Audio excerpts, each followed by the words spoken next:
It was a seemingly ordinary Tuesday afternoon, the kind where the sun streams in just so, making even mundane tasks feel a little brighter.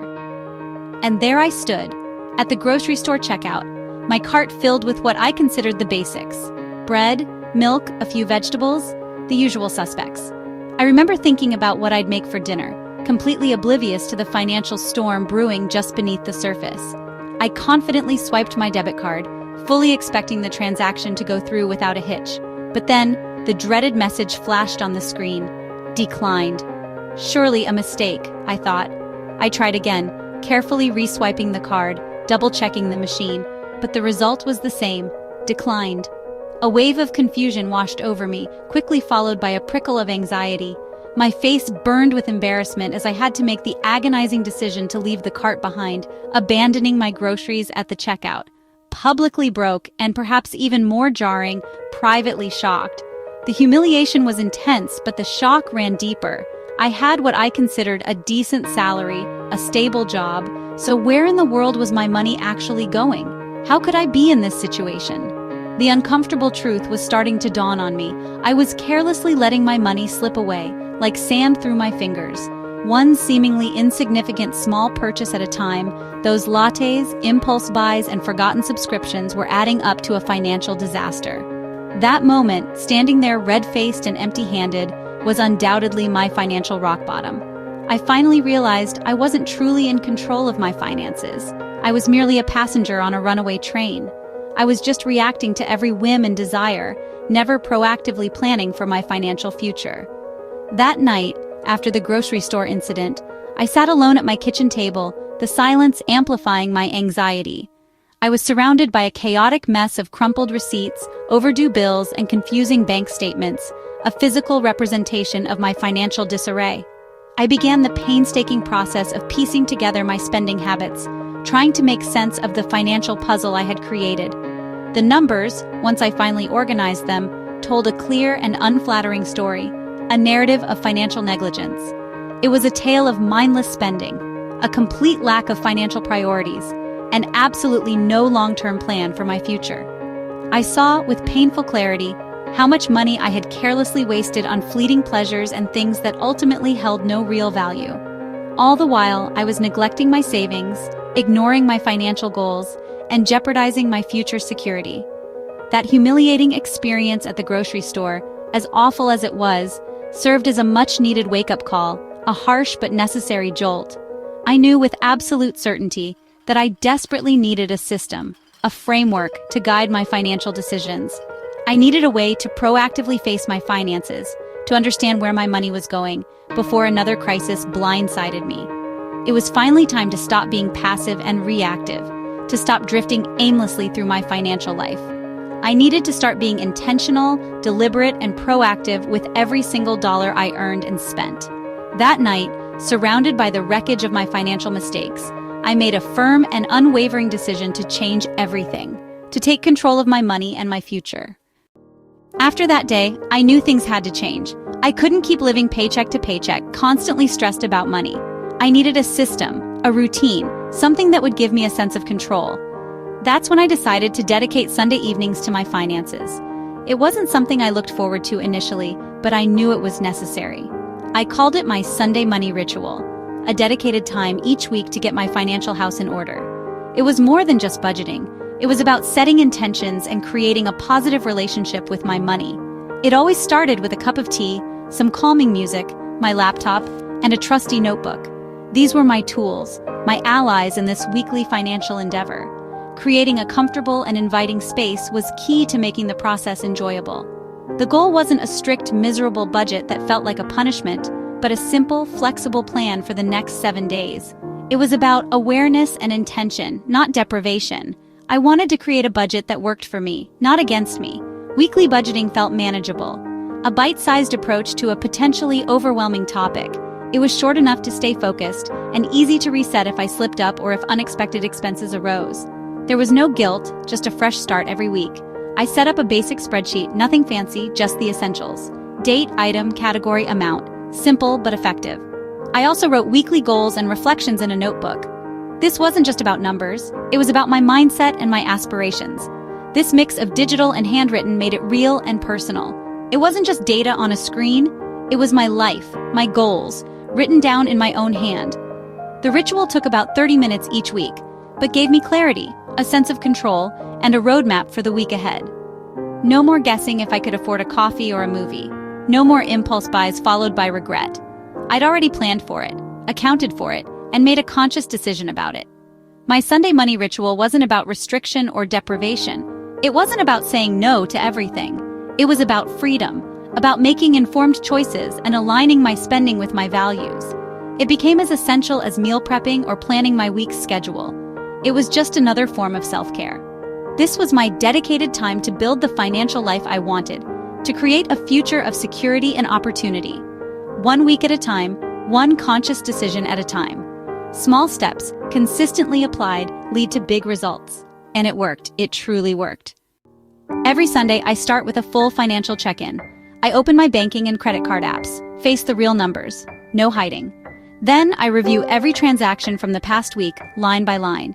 I categorize each expense: groceries, gas, bills, fun, miscellaneous. This detective work closes the gap between what I think I spend and what I actually spend. It's not about guilt, it's about data. I look for patterns. Did I blow my fun money on one dinner? Is my grocery bill creeping up? I reflect. Did my spending match my values? Any surprises I need to plan for? This honest check-in is my financial compass. It keeps me aware, accountable, and ready to set a new course each week. The process is quick, but the impact is huge. It's the foundation for every financial decision I make. With last week's numbers in hand, I set spending targets for the week ahead. I check my calendar. Any dinners, bills, or special events coming up? I assign a dollar amount to each category: groceries, gas, fun, miscellaneous, based on my history and goals. Every dollar gets a job. I used to use cash envelopes. Now I use digital pots in my banking app. When a category runs out, that's it for the week. No cheating. I write my targets in my notebook as a promise to myself. If I set a budget too tight, I adjust next week. No shame, just learning. This weekly loop of planning, acting, and adjusting keeps my system resilient. The stakes are low, so mistakes are just lessons. That's how I stay on track, week after week. Sticking to my budget means tracking every expense, every time. My tool? A notes app on my phone. I log each purchase instantly: date, amount, description. This habit prevents spending amnesia and keeps me aware of my running totals. If I'm close to my fun money limit, I think twice before spending. Every day or two, I transfer these notes into my master spreadsheet. This gives me a midweek check-in and a clear visual of my progress. If I'm overspending, I course correct before it's too late. The whole process takes minutes a day but gives me total clarity. My budget becomes a living guide, not just a Sunday plan. I made plenty of mistakes starting out. First, I set unrealistic budgets, like trying to live on $20 groceries. I always failed and then overspent. Lesson budgets must be realistic to work. I also forgot to budget for surprises. No miscellaneous fund meant every little expense threw me off. Now, I always include a buffer for the unexpected. I fell into all or nothing thinking. One overspend and I'd give up for the week. But one mistake isn't a disaster. Just adjust and keep going. My biggest change? Automating savings. I set up an automatic transfer to savings every payday, paying my future self first. That way, my budget is about managing what's left, not hoping there's something left to save. Progress, not perfection, is the goal. These lessons made my system sustainable. The magic of weekly budgeting is in the small wins that add up. Each week, leftover money from any category goes straight to savings. At first, it was just $20 here, $15 there, but it added up fast. After a few months, I had hundreds saved that I never would have kept before. Tracking every dollar made me spot habits, like spending $100 a month on work lunches. Packing lunch just 3 times a week saved me $50 a month, $600 a year. Over a year, these tweaks added up to thousands saved. The real test came with a $1,500 car repair. Thanks to my emergency fund, I paid cash. No debt, no panic. That's when I realized this routine wasn't just saving money, it was buying me peace of mind. Small, consistent actions changed everything. That's the real power of a weekly budget. Life isn't predictable, and neither is your budget. Some months have extra weeks or big events, so I plan ahead. I trim spending in some categories to save for upcoming costs. For surprises, my miscellaneous fund or emergency savings are my safety net. The key is knowing what's a true emergency. and not raiding savings for every whim. After any unexpected expense, my next Sunday check-in is crucial. I assess the damage, make a plan to rebuild, and cut back if needed. The weekly routine helps me recover fast, not spiral. Flexibility is built in, so setbacks don't become disasters. That's how I keep moving forward no matter what life throws at me.